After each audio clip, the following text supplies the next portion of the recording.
멀리서 봐도 티팬티. 오늘은 티팬티의 날인가 봅니다.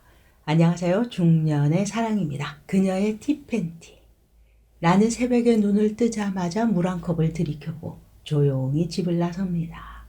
덜덜거리지만 아직은 뽀대가 나는 중형차로 10여 분을 달려 가게에 도착합니다.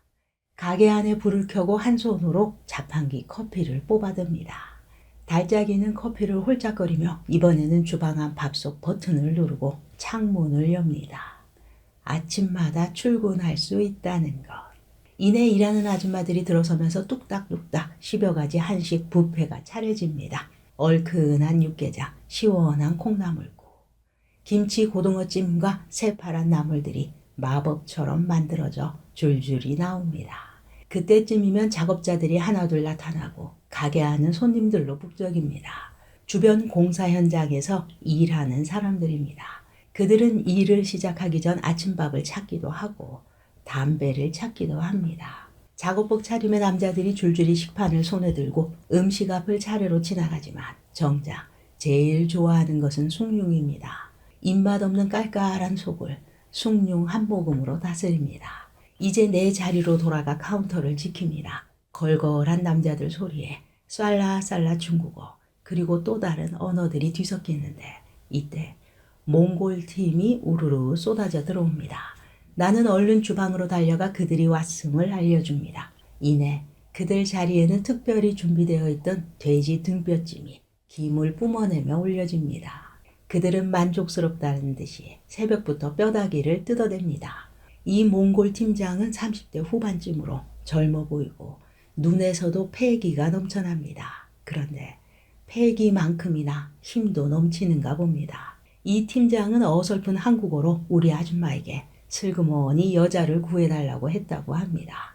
이쁘지 않아도 된다. 할머니라도 괜찮다. 여자이기만 하면 된다.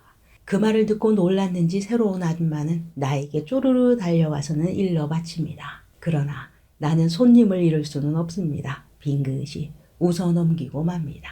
한 차례 아침 시간이 끝났습니다. 이번에는 주방이 시끄럽습니다. 설거지 기계 돌아가는 소리와 낄낄거리는 아줌마들의 웃음소리가 함께 섞여 돌아갑니다. 그렇게 다시 점심시간이 되고 가게 안 테이블 위에는 또 다른 음식들이 준비됩니다. 이번에는 더 많은 작업자들이 가게 밖에 줄을 서기 시작합니다. 한밭집. 오전 내내 더위와 싸우며 일하던 작업자들이 시원한 에어컨 바람 쪽으로 몸을 밀어넣습니다. 수저 부딪히는 소리와 투박한 남자들의 목소리가 윙윙거립니다. 점심시간이 끝나갈 때쯤 비가 내리기 시작합니다. 가게 안은 언제 그랬냐는 듯이 텅 비어버리고 두어 팀만이 술병을 끌어안고 떠들어댑니다. 나는 가게 구석 한쪽 테이블에 현미밥을 담은 식판을 들고 앉아 거세어지는 빛 속 창밖을 바라봅니다. 그래, 몇 시간 더 버텨줘서 고맙구나. 점심시간 이전에 비가 내렸더라면 점심 장사는 망쳤을 겁니다. 창밖 빗줄기 사이로 최 사장의 차가 미끄러져 들어옵니다. 연차를 며칠 냈다더니 아마도 여친과 데이트가 있는가 봅니다. 공무원인 이놈은 부모 잘 만나 별다른 인생의 굴곡 없이 느긋하게 잘 살고 있는 놈입니다. 하지만 최 사장이 가게에 들어서기도 전에 건물주 친구놈이 먼저 나타납니다. 야, 박 사장, 오늘 손님 많았나 보다. 친구놈의 속이 훤히 들여다 보입니다. 가게 위 3층에서 손님이 얼마나 있었는지 다 보고 있었을 겁니다. 이 가게의 계약 기간이 끝나면 세를 얼마나 더 올려받아야 하는지를 계산하고 있을 겁니다. 아직은 동네 입주민들이 없어 고민하던 건물주는 인심 쓰듯이 내게 제안을 했습니다. 월세만 내고 네가 한번 해볼래? 어릴 적 고추 친구인 우리 세 사람. 허허벌판일 때 이 친구는 땅을 사고는 3층 건물을 지어 그렇게 나의 건물주가 되었습니다. 그 전에는 자동차 중고 딜러를 하며 동창들 중에서도 제일 기가 죽어 지내는 친구였습니다. 당시 잘 나가던 나는 주변에 소개도 많이 해주고는 했습니다. 그런 어느 날 동창놈이 차를 바꾸면서 이 친구에게 타던 차를 팔았고 우연하게도 그 차를 구매한 사람과 마주치게 되었습니다. 그리고 구매가를 알게 되었죠. 그날 이후 이 건물주 친구를 우리는 사기꾼이라고 부르기 시작했습니다. 어쨌든 이제 그는 건물주이고 건물주이기에 그는 내 손님 수를 나보다 더 정확히 파악하려 애쓰고 있습니다. 주차를 마친 최 사장이 우산을 털면서 가게로 들어섭니다. 평소 신경 써서 관리한 탄탄한 몸에 니트를 걸친 모습이 남자인 내가 봐도 꽤나 멋있어 보입니다. 나는 눈을 맞추고 고개를 까닥여 웃어 보입니다. 와, 이 날씨에 미경 씨하고 데이트 있나? 건물주가 양손을 바지 주머니에 찔러 넣은 채 눈알을 빙글거리며 한마디 던집니다. 그러자 최 사장이 지지 않고 받아칩니다. 이런 날이 한 게임하기 좋은 날 아이가. 나는 그대로 죽치고 앉아서 그들을 바라보며 그 시간을 즐깁니다.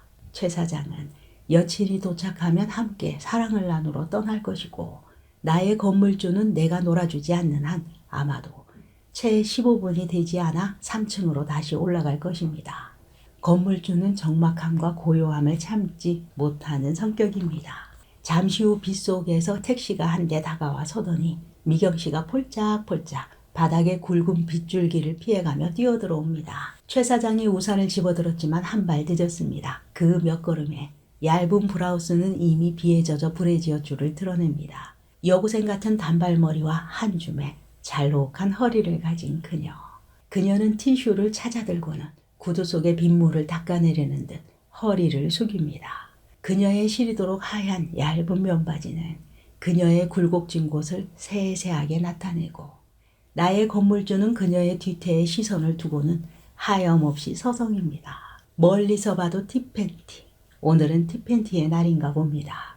더욱 탱탱해진 그녀의 뒤태에 새빨간 끈 팬티의 끈이 두드러지게 나타납니다.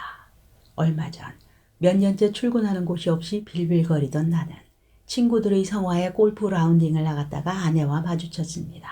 앞서 남녀 둘씩 짝을 이뤄 라운딩을 하고 있는 아내.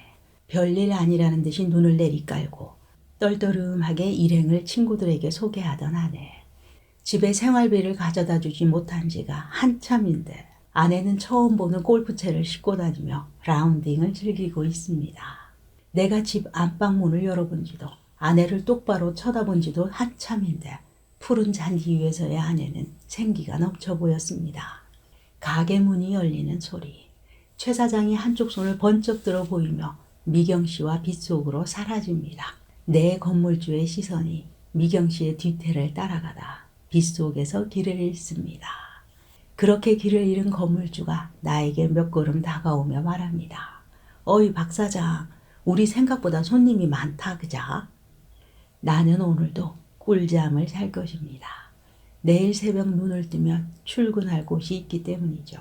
당뇨로 한동안 미동도 없던 그놈이 꿈틀꿈틀 꿈틀대기 시작합니다. 중년의 사랑이었습니다. 감사합니다.